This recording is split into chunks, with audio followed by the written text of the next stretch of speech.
Olá, sou Brena Lira, orientanda de Robson Pedrosa Costa, e hoje vou falar sobre a Ordem de São Bento e a escravidão pernambucana, especificamente no Engenho São Bernardo, entre os anos de 1862 a 1871. Na segunda metade do século XIX, tiveram diversas transformações sociais, econômicas e políticas, e assim foram difundidas as ideias de liberdade de consumo e de trabalho, e isso tem origem no século XVIII, com o Iluminismo e as revoluções industriais. Então, iniciou-se uma pressão abolicionista para que as nações escravocratas abolissem a sua escravidão, e entre elas estava o Brasil, porque as potências mundiais perceberam que os cativos poderiam também ingressar nesse mercado de consumo e de trabalho. Então, iniciou-se uma mudança legislativa direcionada a essas pessoas, e entre elas tinha a Lei do Ventre Livre, a Lei dos Sexagenários e a Lei Áurea, que aboliu a escravidão no país. Entre os senhores pressionados estavam a Ordem de São Bento, que chegou no Brasil de Portugal no século XVI e libertou todos os seus cativos no dia 19 de setembro de 1871, um dia após a promulgação da Lei do Ventre Livre. Como objetivo geral, tenho que compreender a dinâmica interna do Engenho São Bernardo entre os anos de 1863 a 1871, e como objetivo específico, preciso identificar as práticas paternalistas que visavam controlar o cotidiano dos escravizados, discutir sobre as estratégias de resistência e subsistência da comunidade escrava e construir um perfil da população escravizada do engenho, apontando os principais elementos que caracterizam essa comunidade. Para isso, transcrevi os registros semanais de gastos e um inventário do livro Despesa e Mais Assentamentos do Engenho São Bernardo e utilizei a microhistória criada na década de 70 e que tem como princípios a redução da escala de análise dos fatos, a utilização do nome do indivíduo como fio condutor da sua trajetória através da documentação. Também é necessária a análise minuciosa desses documentos e a variedade e a quantidade de fontes. No relatório anterior, analisei os dados relativos à produção de açúcar no engenho e descobri que 18 cativos também forneciam pães de açúcar para o engenho São Bernardo e está nessa tabela lista com os nomes, ao lado do total de pães que cada um produziu entre 1862 a 1871 e a frequência nessas 9 safras. E eu pude perceber a importância da participação na dinâmica econômica do engenho por esses cativos, tanto que eles contribuíram com 9,9% de todos os pães produzidos nesses 9 anos, e o que pode aumentar ainda de valor se levarmos em consideração a produção dos possíveis escravizados, uma categoria de análise que irei explicar mais à frente da apresentação. E nessa segunda fase, eu transcrevi a parte do livro que contém os registros de gastos semanais, com alimentação, obras para manter o engenho, e também tinha um inventário com o nome dos escravizados que estavam morando nesse engenho no ano de 1863. E também os cativos, eles eram adicionados nessa lista de despesas de gastos semanais, e para entender por que isso acontecia, é necessário saber como funcionava a relação entre monge e escravizado, que era mediada pelo paternalismo e tinha um caráter institucional, pois São Bento era o verdadeiro senhor, e os cativos eles aprendiam a ser escravos do santo, e os monges eles eram apenas administradores dos bens de São Bento. Então, eles davam incentivos para esses cativos quando eles passavam a trabalhar nas propriedades beneditinas. Então, eles eram incentivados a acumular pecúlio, até seu próprio roçado, a formar famílias embasadas no casamento cristão, e no fim disso tudo ainda tinha uma esperança de eles conseguirem a alforria para si e sua família. E o principal objetivo de tudo isso era manter a paz nas senzalas, fazendo com que não existisse nenhuma chance de revolta a partir do momento que eles queriam fazer com que o cativo ele se sentisse apegado à terra onde ele se subsistia e sustentava sua família. Mas é necessário ver o escravizado como um agente histórico, que vai subverter a sua realidade através das brechas do cotidiano, e isso pode ser entendido como a antidisciplina, um conceito criado por Sertor. E também precisamos ver o cativo através da lente da resistência, que é interpretada por João José Reis, que coloca o cativo nessa barganha constante das relações paternalistas, onde ele quer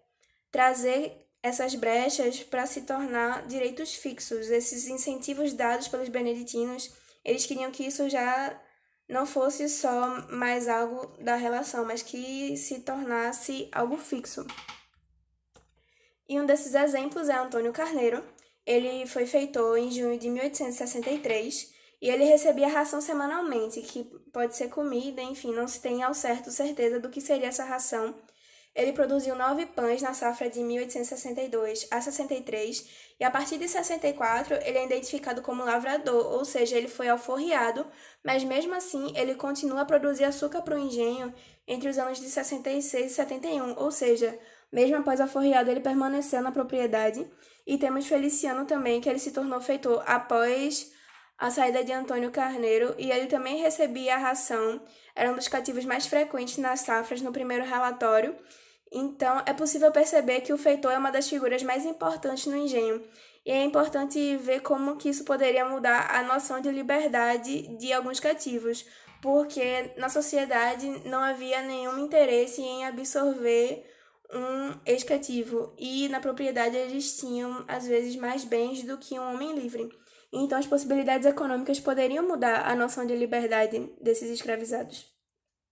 Para alguns cativos que realizavam obras no engenho, como carpintaria ou pedreiros, recebiam comida a mais como pagamento, e mulheres paridas, grávidas, doentes e velhos recebiam ajudas constantes de enfermeiras e alimentação diferenciada.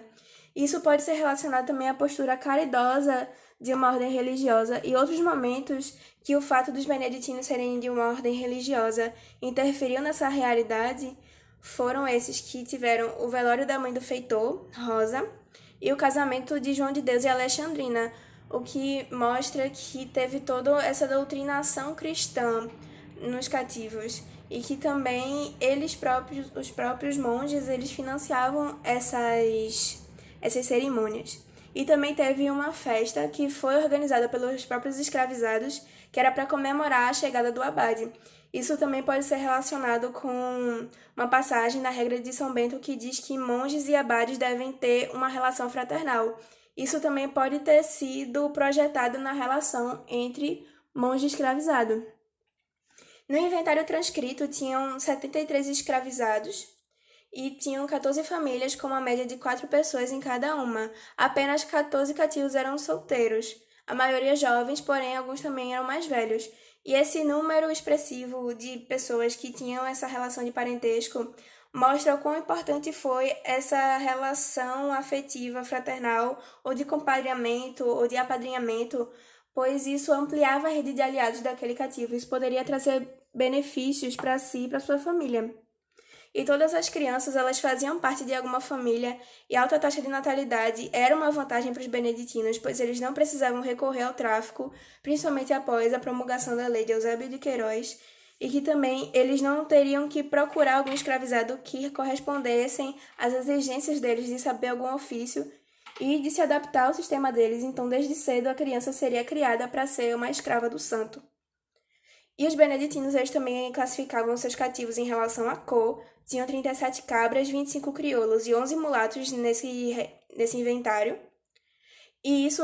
se tornou mais frequente ainda no século XVIII, esse hábito racista de associar o nome de pessoas não brancas à sua identificação racial, pois também uma pessoa mais retinta e menos retinta tinha suas diferenciações na sociedade, e isso poderia ser visto também como uma possibilidade dentro do próprio engenho, porque de 14 cativos solteiros, 6, praticamente a metade, eram crioulos, ou seja, pessoas mais retintas. Isso podia ter influenciado na hora de uma pessoa escolher um parceiro para formar uma família. E dos 18 cativos da tabela 1, 12 estavam no inventário, ou seja, mais de 16% produziram açúcar para o engenho. E nem sempre esses fornecedores de açúcar vinham com identificação, então eu não sabia se eram lavradores ou se eram escravizados, por isso criou-se a categoria de possíveis escravizados, porque essas pessoas não eram identificadas sempre. E como conclusão, pude perceber o quão foi importante esses exemplos para poder associar melhor as consequências do sistema beneditino aos reais, as coisas que eles incentivavam, mas infelizmente a documentação não era abundante, mas mesmo assim foi possível trazer várias hipóteses e resultados que são muito importantes para o entendimento completo da escravidão pernambucana.